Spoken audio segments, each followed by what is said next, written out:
No doubt you've seen the big push for synthetic meats coming from certain tech billionaires who have far too much time on their hands. In the last year, we've seen this story pop up now and again. Bill Gates telling the public, and especially governments, that we, the people, need to switch over from eating real meat like all of our human ancestors did to eating synthetic meat, eating processed foods.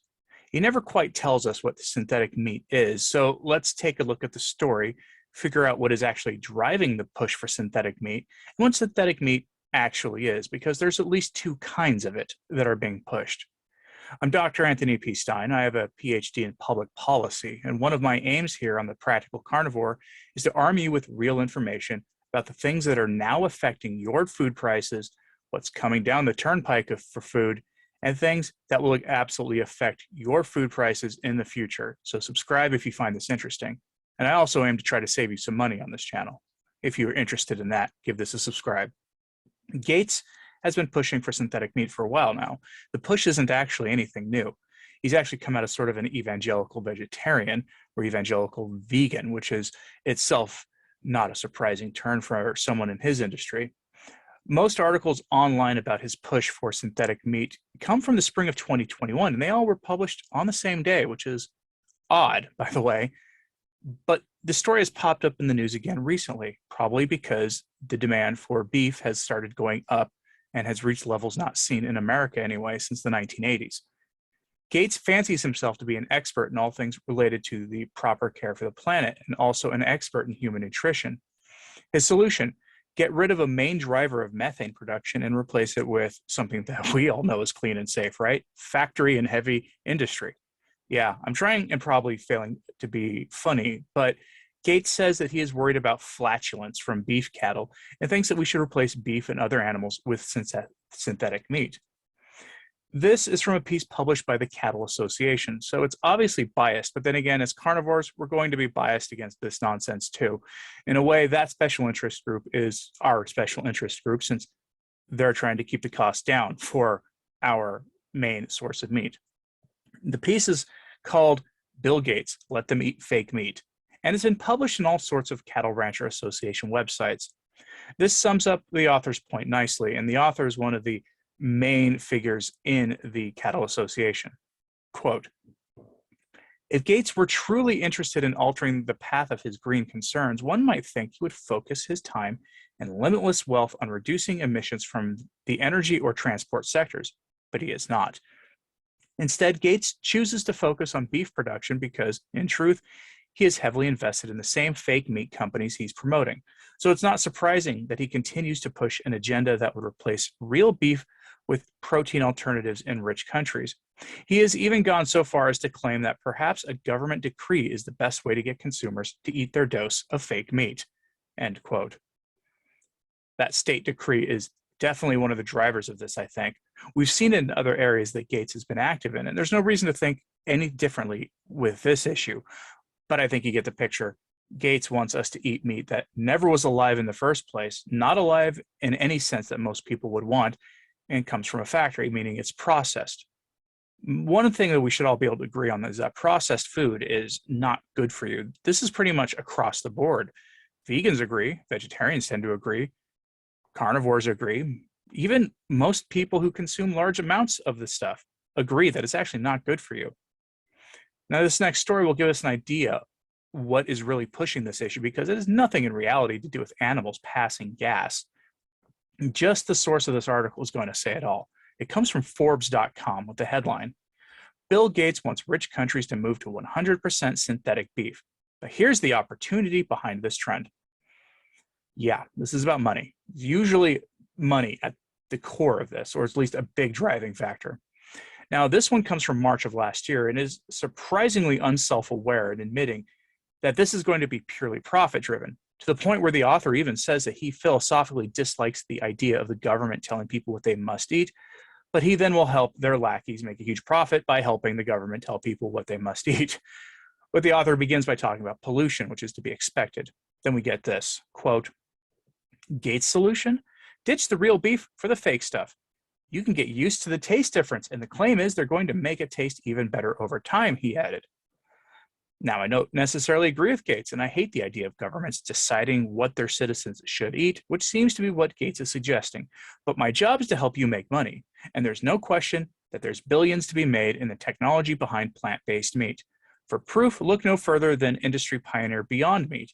It went public in 2019, and shares exploded 859% during its first 3 months out of the gate. It went from a relatively unknown company to a household name practically overnight. And the fake meat industry is still booming today. It's already worth $12 billion. By 2025, it's projected to double. And Beyond Meat isn't the only player in town. Today, there's a whole slew of competitors, including Impossible Foods, Guardian, Corn Foods, Maple Leaf Foods, Amy's Kitchen, Morningstar Farms, and Sunfed Meats. Even Tyson, Smithfield, Purdue, and Hormel have rolled out meat alternatives. And during the first few months of the events of 2020, guess which industry saw a 264% surge in sales? And mostly quote. Now, look, you can tell this is from a year ago because since that time, the demand for beef, real, honest to God, God-made beef, has skyrocketed. The stock for Beyond Meat has collapsed, and those products famously sit in meat cases unpurchased and frequently can be found on clearance. Even if you walk down like the frozen food processed aisle, they've got a whole line of these things now, like TV dinners that are made with this stuff. And weirdly, they're the ones that are always fully in stock. Check your local grocery store. Unless you live in like San Francisco or Portland, you're going to see the same kind of thing. But you see the point here. This is about money more than it is about anything else, really. All the green stuff is just a smokescreen for two things: money and the powers that be having even more power than they already possess. The author there made the mistake of assuming this will be plant-based exclusively, meaning a forced and enforced veganism on everyone. But there is another version of synthetic meat, what the proponents are calling cultured meat, and what is more honestly called cloned lab-grown meat, because that's what they're really doing here. An article from that same day in March 2021, which is again odd, as the Forbes article, provides us with this. TechCrunch gives us the headline. Bill Gates wants Western countries to eat synthetic meat. Meatable has raised $47 million to make it. And the words make it are appropriate here because the stuff is out of a dystopian science fiction nightmare. Get ready for meat not made by ranchers, but by guys in clean room suits. From the article, quote, indeed, two of the best funded companies in the lab-grown meat market hail from the Netherlands, where Mosa Meat is being challenged by a newer upstart, Meatable, which just announced $47 million in new financing. The company aims to have its first product approved by European regulators by 2023. That's next year, folks. And notching commercial sales by 2025. Meatable has a long road ahead of it because, as Gates acknowledged in his interview with MIT Technological Review, the people like Memphis Meats who do it at a cellular level, I don't know that there will ever be economical. Beyond the economics, there's also the open question of whether consumers will be willing to make the switch to lab-grown meat. Some companies, like the San Francisco-based Just Foods and Tel Aviv Super Meat, are already selling chicken patties and nuggets made from cultured cells at select restaurants. These products don't get at the full potential for cellular technology, according to Dan Lunig, Meatable's chief technology officer. We've seen the nuggets and the chicken burger, but we're working on whole muscle tissue, Luning said, end quote. So there's really two things going on here. The first is that there is a huge profit motive behind this push, and that any altruistic concerns are clearly secondary to that. Second, are those restaurants disclosing that they're serving lab-grown cloned meat? I sincerely doubt that. But third, these cloned steaks are coming and coming faster than you might think. Now, a few years ago, there was a big piece of news about whether cloned salmon would receive federal regulatory approval in the United States. Then the story basically disappeared. We didn't hear anything about it until a few weeks ago, and oddly, no one in our circles talked about it. That shocked me as just someone who at the time was watching this stuff. Be careful buying that salmon at the store, folks. Make sure it's wild caught because we don't know what farmed means anymore. From the US FDA website, we get a brief press release about what they're calling Aqua Advantage salmon. Quote, FDA has approved a new animal drug application concerning Aqua Advantage salmon, a genetically engineered Atlantic salmon. Documents related to this approval are available below, end quote. One of the announcements is that approval has been granted to build a cloned salmon facility in Indiana, meaning you and I are the target market for this fish. Again, buy wild-caught salmon. Support the salmon, the fishermen up in Alaska and the Oregon coast and everywhere else that salmon is caught. We have no idea what's going to be the long-term effects of eating this stuff on our health. But I'm curious if you'll eat this stuff.